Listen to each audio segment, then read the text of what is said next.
Hello everyone, मैं राजेंद्र सिंह स्वागत करता हूं आपका एडवांस लर्निंग क्लासेस के ऑनलाइन लर्निंग प्लेटफॉर्म पे। और हमने जो है एक सीरीज अभी स्टार्ट करी है जिसके अंदर अभी हमने जो है केंद्र सरकार का बजट पढ़ना जो है उसको स्टार्ट करा है और एकदम आपको डिटेल डिस्क्रिप्शन जो है उसका दिया जा रहा है। पार्ट 1 मैं आपको पढ़ा चुका हूं, अगर आपने नहीं देखा है तो आप चैनल के वीडियो सेक्शन में जाके उसको देख सकते हैं। उसी का जो है आज कंटिन्यू पार्ट है जो कि है हमारे बजट का पार्ट 2। उसके अंदर हमने जो है बेसिक सी बातें कवर कर ली थी और क्योंकि वीडियो थोड़ा डिटेल डिस्क्रिप्शन में था तो इसलिए जो है एक वीडियो में कवर हो नहीं पाया, तो आज उसका जो है मैं आपके सामने सेकंड पार्ट लेके हाजिर हुआ हूं। ठीक है, तो चलिए स्टार्ट करते हैं, आगे बढ़ते हैं। उसके आगे क्या है, तो सबसे पहले बात चली है मिशन की, ग्रीन हाइड्रोजन मिशन। क्या है ग्रीन हाइड्रोजन मिशन?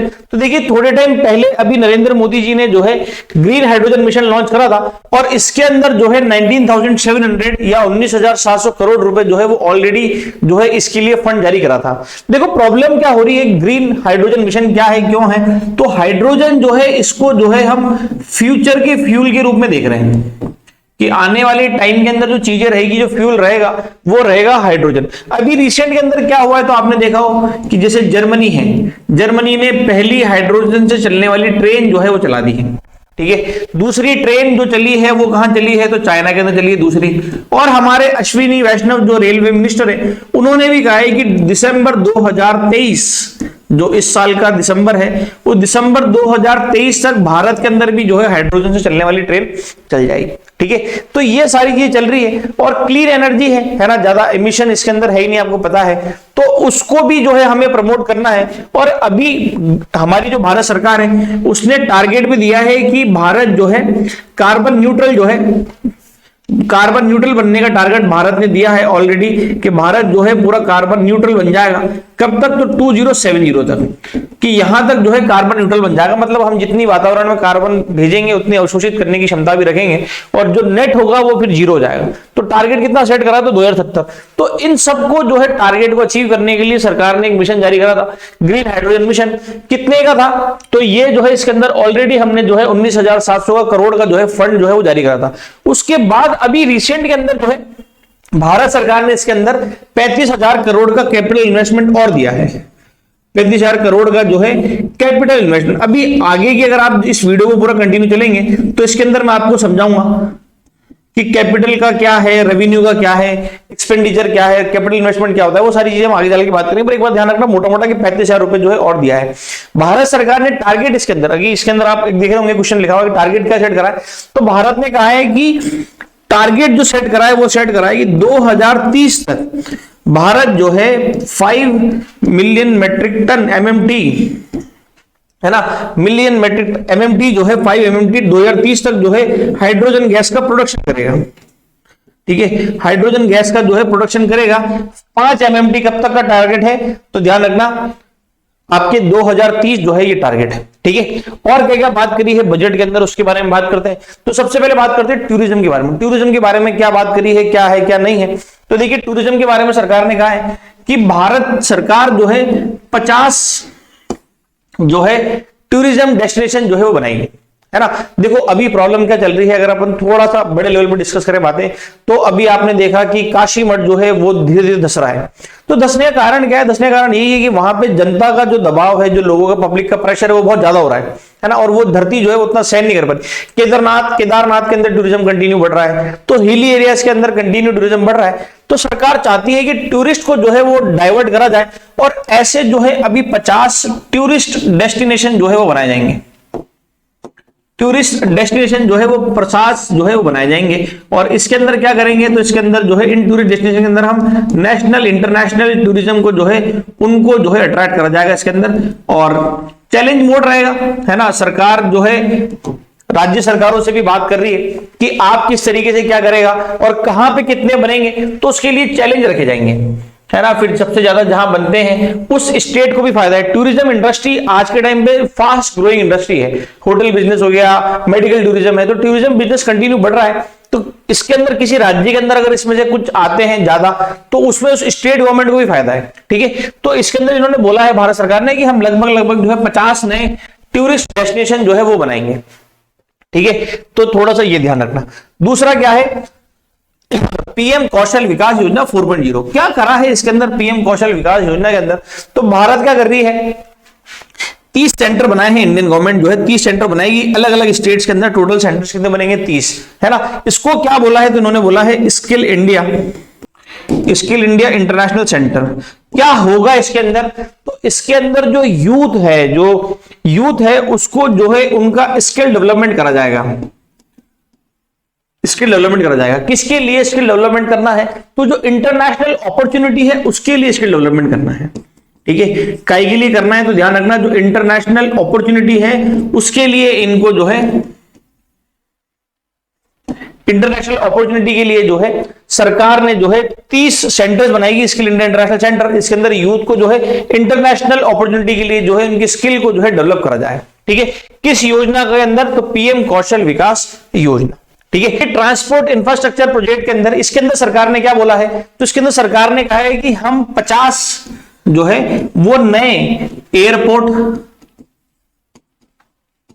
हेलीपोर्ट या और वाटर एरोड्राम, जो पानी के अंदर जो होते हैं वाटर एरोड्राम जो है वो सरकार बनाएगी, है ना। कितने बताए हैं? तो इन्होंने कहा है कि 50 जो है वो बनाएंगे। उसके अलावा 100 क्रिटिकल प्रोजेक्ट के बारे में भी सरकार ने इसमें बोला है। 100 क्रिटिकल प्रोजेक्ट।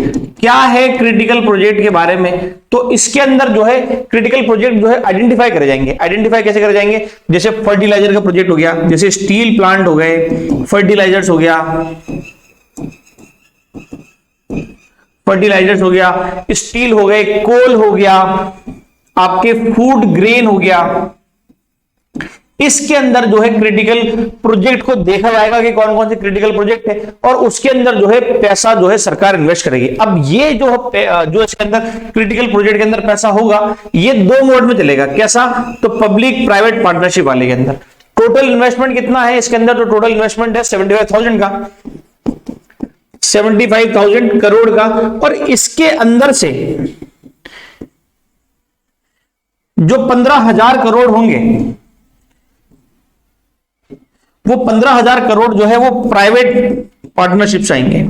ठीक है, तो टोटल प्रोजेक्ट कितने का है? 75,000 का। और इसके अंदर से जो है 15,000 करोड़ कहां से आएंगे? तो वो आएंगे आपके प्राइवेट पार्टनरशिप से जो आएंगे। ठीक है, किसके अंदर आएंगे? तो ट्रांसपोर्ट इंफ्रास्ट्रक्चर प्रोजेक्ट के अंदर 100 क्रिटिकल प्रोजेक्ट ऐसे देखे जाएंगे, उसके अंदर सरकार जो है पैसा इन्वेस्ट करेगी। ठीक है, आगे चलते हैं। उसके बाद में कंप्रेस्ड बायोगैस।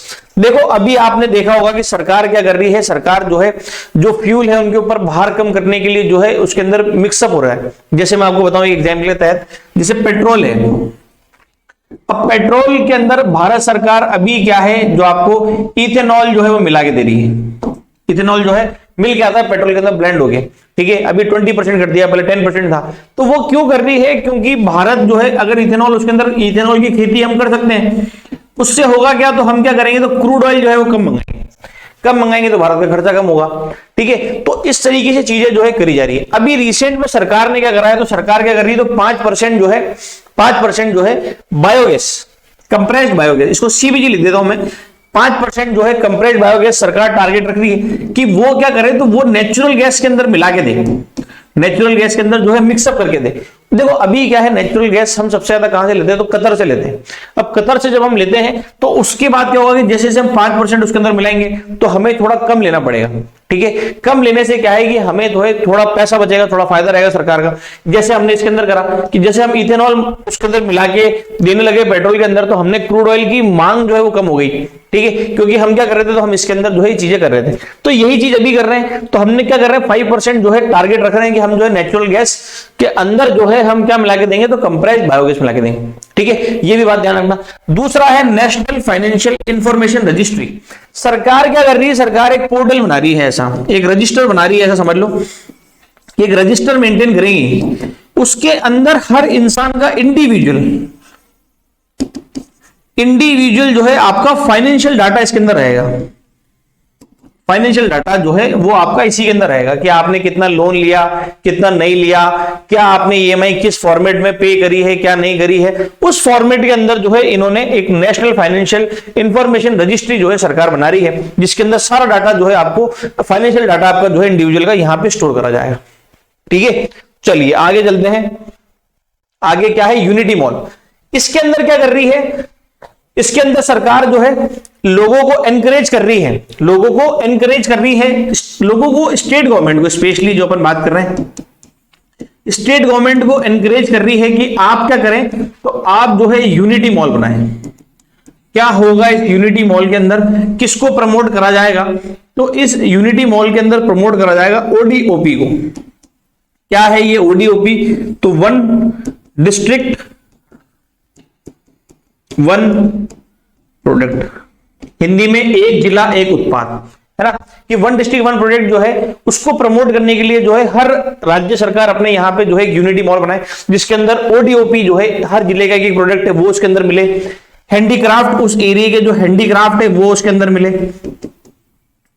हैंडीक्राफ्ट के साथ साथ उस एरिया की जो जीआई वस्तु है, जो जीआई टैग वाली जो चीजें हैं, जैसे राजस्थान की अगर हम बात करें तो जैसे बीकानेरी भुजिया को जीआई टैग मिला हुआ है, सोजत मेहंदी को जीआई टैग मिला हुआ है, इंडिया लेवल पे चले तो मथानिया जो आपके मिथिला मखाने हैं उनको अभी जीआई टैग मिला है। तो ऐसी जो खाने पीने की वस्तुएं जो और भी अदर चीजों के अंदर जो वस्तुएं उनका जीआई टैग जो है, उनकी वस्तुएं जो है आपको यूनिटी मॉल के अंदर मिल सके। तो सरकार को इन्होंने ये भी बताया कि सरकार को वो जो है एनकरेज करा जा रहा है स्टेट गवर्नमेंट को कि आप जो है यूनिटी मॉल बनाए, ठीक है। तो ये थोड़ा सा ध्यान रखना।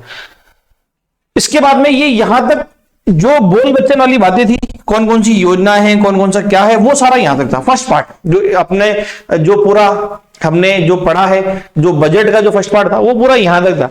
इसके बाद में अब सारी टेक्निकल टर्म्स वाली बातें हैं, ठीक है। चलिए टेक्निकल टर्म में स्टार्ट करते हैं और देखते हैं कि क्या क्या टेक्निकल टर्म्स है, अब किस किस सेक्टर के लिए क्या क्या बात करी, तो वो सारी बातें करते हैं। सबसे पहले बात करते हैं फाइनेंशियल सेक्टर की। अभी जो मैं आपको बता रहा फाइनेंशियल सेक्टर के अंदर क्या क्या है, तो अभी हमने बात करी कि नेशनल फाइनेंशियल इंफॉर्मेशन रजिस्ट्री जो है वो बनाई जाएगी, ठीक है, जिसके अंदर क्या है सरकार क्या कर रही है क्या नहीं, आपने क्या फाइनेंशियल क्या क्या आपका चीजें हुई है वो सारी चीजें इसके अंदर बता दी जाएगी।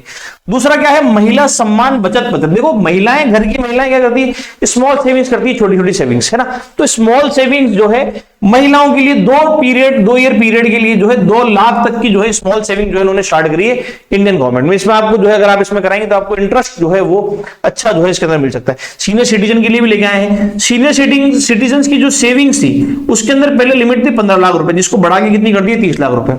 अब सीनियर सिटीजन स्कीम के अंदर जो है आप 30 लाख तक का जो है इनिशिएटिव जो है कर सकते हैं। उसके अलावा क्रेडिट गारंटी स्कीम एमएसएमई की, ये काफी जो है इंपॉर्टेंट स्कीम है, मैंने इसको आगे कवर करी है।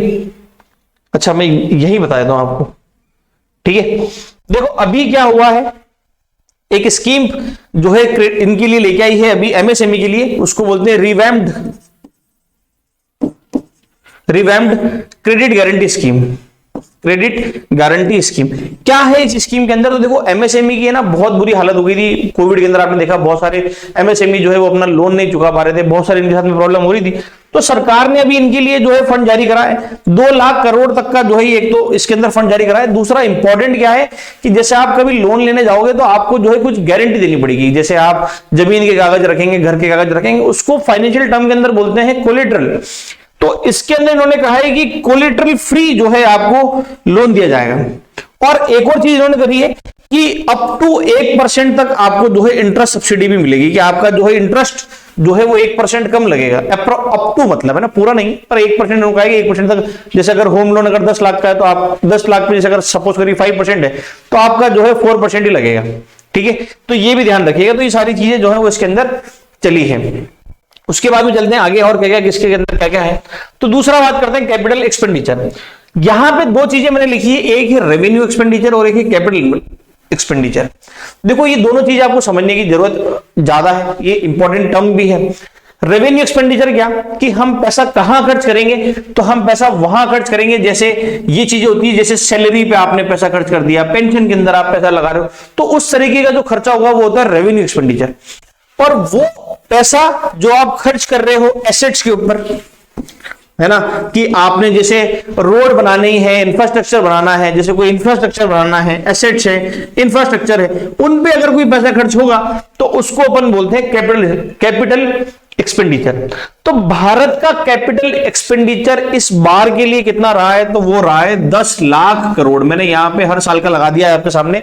अभी वाले बजट की अपन बात करें तो अभी कितना रहा है 10 लाख करोड़। अगर हम बात करें पुराने वाले पिछले साल के बजट में, तो पिछले साल के अंदर कितना था, तो 7.5 लाख करोड़ था। तो कितना चेंज आ गया है, तो भारत सरकार ने अपना कैपिटल इन्वेस्टमेंट जो है वो 33% बढ़ा दिया।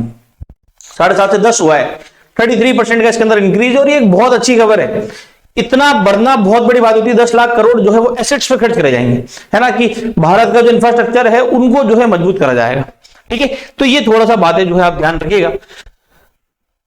उसके बाद यही जो भी अपन ने बात करी थी कि रेवेन्यू रिसिप्ट कितनी है। रेवेन्यू रिसिप्ट मतलब कि आपके पास में पैसा आ कितना रहा है ना। और कैपिटल रिसिप्ट जो एसेट्स हैं, जो आप जिनके अंदर पैसा लगा रहे हैं, एसेट जो है ना, उसके आपको कितना पैसा रहा। जैसे हमारे एसेट्स, जैसे हमारी जो बहुत सारी सरकार की, गवर्नमेंट की जो है कंपनीज है, जैसे गेल, भेल, सेल, इनसे कितना रेवेन्यू आ रहा है, तो वो कैपिटल रिसिप्ट। अब हम खर्च कितना कर रहे हैं, तो रेवेन्यू खर्च जो मैंने अभी आपको बताया, सैलरी और इस फॉर्मेट में जो पैसा खर्च होता है वो रेवेन्यू।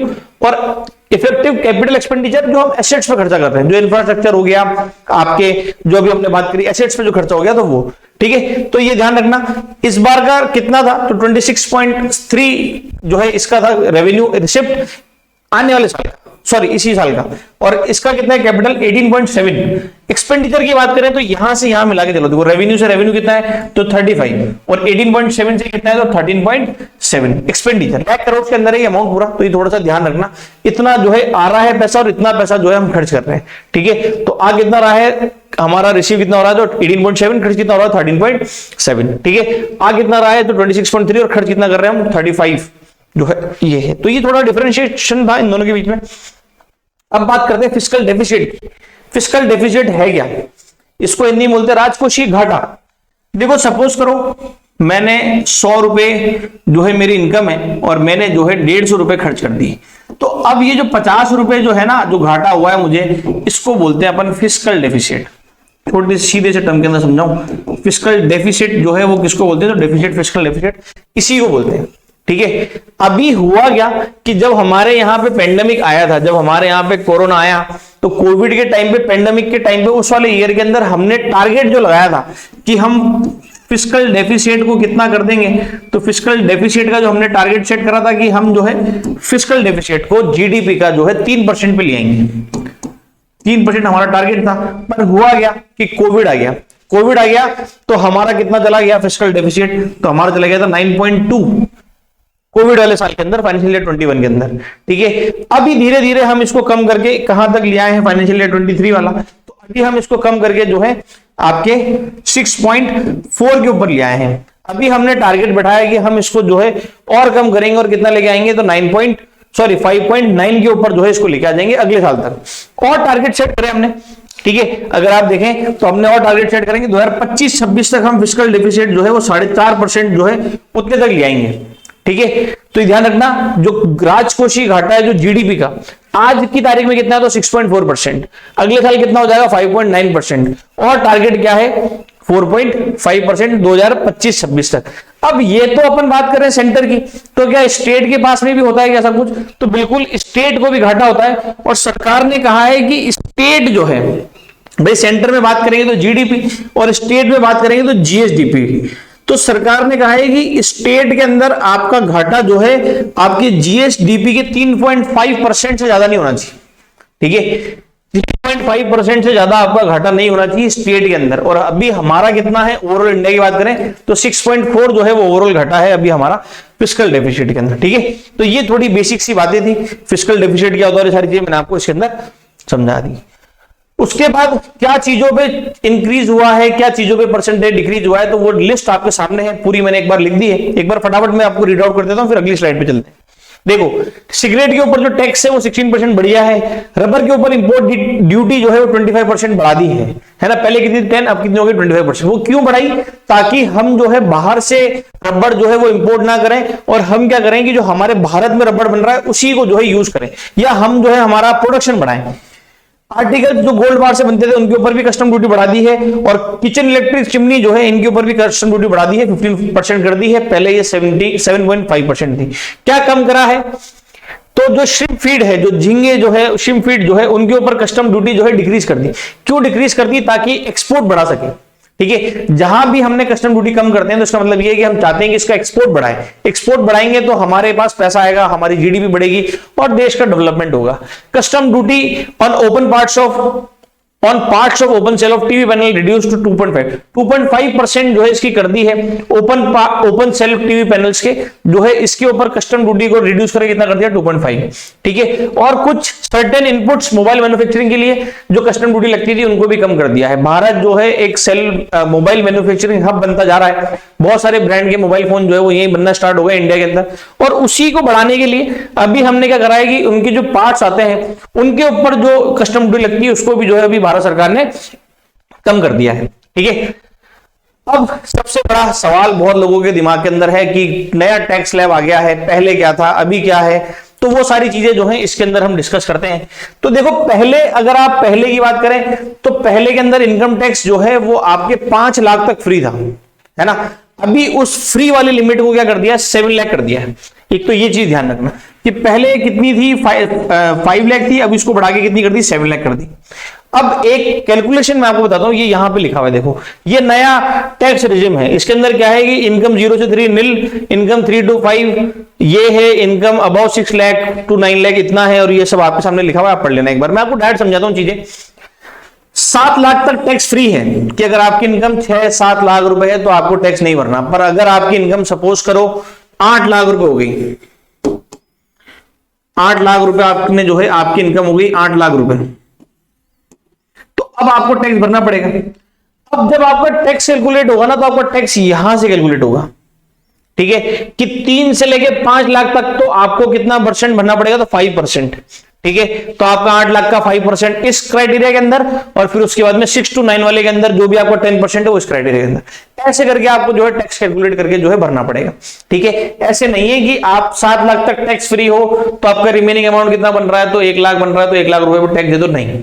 जैसे ही आपकी एनुअल इनकम 7 लाख से क्रॉस करेगी आपके ऊपर ये नए टैक्स की रेजिम लागू हो जाएगी, फिर आपका टैक्स कैलकुलेशन जो 3 लाख से स्टार्ट हो जाएगा, ठीक है। तो थोड़ा सा ध्यान रखना, काफी लोग बहुत कंफ्यूज है न्यू टैक्स ओल्ड टैक्स के अंदर, तो उसके ऊपर भी मैं एक सेपरेट वीडियो बना दूंगा ताकि आपको ये कंफ्यूजन जो है वो आपका क्लियर हो जाए, ठीक है। तो ये थोड़ा सा ध्यान रखना। अच्छा, इसके अंदर एक चीज और करी है वो मैं आपको बताता हूं कि सपोज करिए इसके अंदर एक लिमिट दे रखी है कि इनकम अबव 15 लाख तो आपका टैक्स कितना लगेगा, 30%।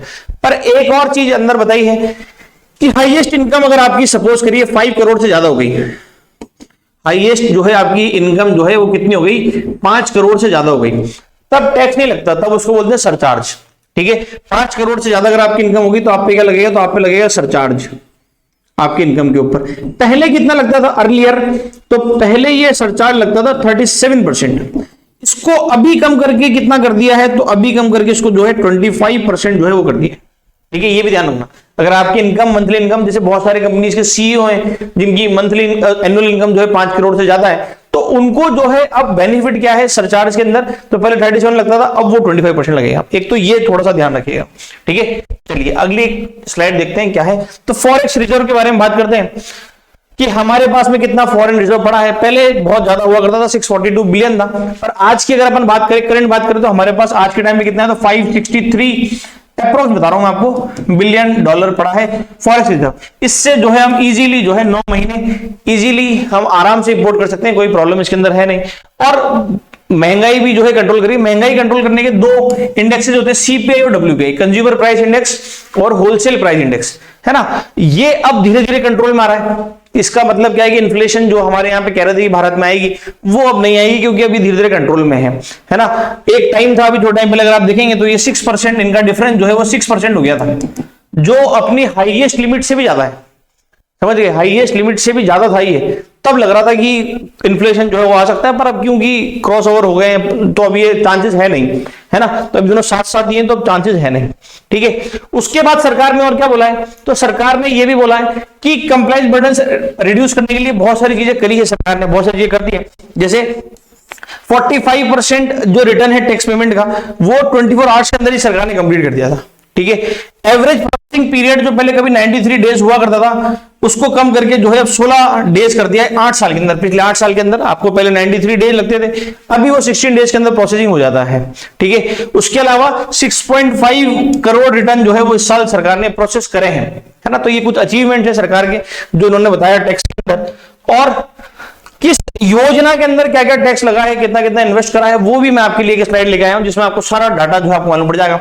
जैसे फार्मास्यूटिकल इंडस्ट्री की अगर अपन बात करें तो पिछले साल जो है हमने इसके अंदर 100 जो है 1000 करोड़ की वो थी, इस बार कितनी है तो 1250 करोड़ रुपए का टोटल इसके अंदर जो है वो इन्वेस्टमेंट हुआ है सरकार की तरफ से। जल जीवन मिशन पहले था 60,000, इस बार कितना हुआ है तो 70,000। ठीक है, पैसा बढ़ाया है ना। एकलव्य मॉडल रेजिडेंशियल स्कूल जो हमने बात करी थी कल, ट्राइबल लोगों के लिए, ट्राइबल स्टूडेंट्स के लिए स्कूल बनाए जा रहे हैं, तो इस पे पहले पैसा कितना इन्वेस्ट हुआ था 2000, अभी कितना हुआ है तो 5943। प्रधानमंत्री आवास योजना जो गरीबों को घर बना के देती है केंद्र सरकार, उसमें कितना था पहले इन्वेस्टमेंट तो 48,000, इस बार उसको बढ़ा के कितना कर दिया तो 79,590। ठीक है, तो ये ध्यान रखिएगा। उसके अलावा फेम जो आपको इलेक्ट्रिकल व्हीकल जो आप लेते हैं तो आप देखना आपको फेम की सब्सिडी मिलती है ना। Faster adoption and manufacturing of EV, तो पहले इस पे कितना पिछले साल पैसा खर्च करा तो 2908 और इस बार कितना कराया तो 5172। ठीक है, और नॉर्थ ईस्ट का इंफ्रास्ट्रक्चर डेवलपमेंट करने के लिए पिछले साल का खर्चा है सरकार का लास्ट ईयर बजट का तो 1419 और इस बार का कितना है तो 2491। तो सरकार ने ये मोटा मोटा अनुमान भी बताया है कि किस किस स्कीम पे जो है सरकार ने कितना कितना पैसा खर्च करा है। और अगर हम अब पूरा समअप करें, सब कुछ जो एक बार समअप करें, तो मैं आपको फटाफट से जो है एक डिपार्टमेंट बता देता हूं कि किसके पास में कितने कितने रुपए का बजट एलोकेशन हुआ है सरकार का। अमाउंट सारा लाख करोड़ रुपए के अंदर है। अगर हम बात करें डिफेंस की, तो डिफेंस को जो है 5.9 लाख करोड़ रुपीस का जो है बजट अलाउ हुआ है, अलाउड करा है। Ministry of road transport and highway कितना है 2.70, मिनिस्ट्री ऑफ रेलवे 2.41 जो काफी अच्छी बात है ना। Ministry of consumer affairs food and public distribution तो 2.06, home affairs 1.96 lakh crore rupees के अंदर चलती बात है। Chemical and fertiliser 1.78, rural development के लिए 1.78, 1.60, एग्रीकल्चर फार्मर वेलफेयर 1.25 और मिनिस्ट्री ऑफ कम्युनिकेशन 1.23। तो ये पूरे बजट की ओवरऑल समरी थी जो निर्मला सीतारमण मैम ने पेश करा, उसका मैंने कुछ आपको समरी जो है वो एक बार में समझा दी है। उम्मीद करता हूं आपको समझ में आया होगा। अगर आपको समझ में आया एक तो नोट बना लीजिएगा, और आप क्या करिए अगर कुछ भी आपकी क्वेरीज है, कुछ भी आपकी प्रॉब्लम है तो वो आप कमेंट बॉक्स में बता सकते हैं। कुछ होगा सॉल्यूशन करने लायक तो मैं आपका जो है सॉल्यूशन कर दूंगा, और आप अगला टॉपिक भी बता सकते हैं कि आपको क्या पढ़ना है। ठीक है, ताकि हमें आइडिया रहे कि बच्चों को ये चीजों में प्रॉब्लम है, तो उस पर भी जो है एक डिटेल्ड वीडियो जो है मैं आपको लेके आपके सामने जल्दी आ जाऊंगा अगर आपका टॉपिक एप्रोप्रिएट होगा तो। और एक नए टेक्स्ट ओल्ड टेक्स्ट वाला जो प्रॉब्लम है उसको भी जल्दी हम जो है अगली वीडियो के अंदर सॉल्व करते हैं। तो जब तक के लिए उम्मीद करता हूं आपको वीडियो समझ में आया होगा। मैं अभी अलविदा लेता हूं, नेक्स्ट वीडियो में जल्दी आपसे मिलता हूं, तब तक के लिए थैंक यू।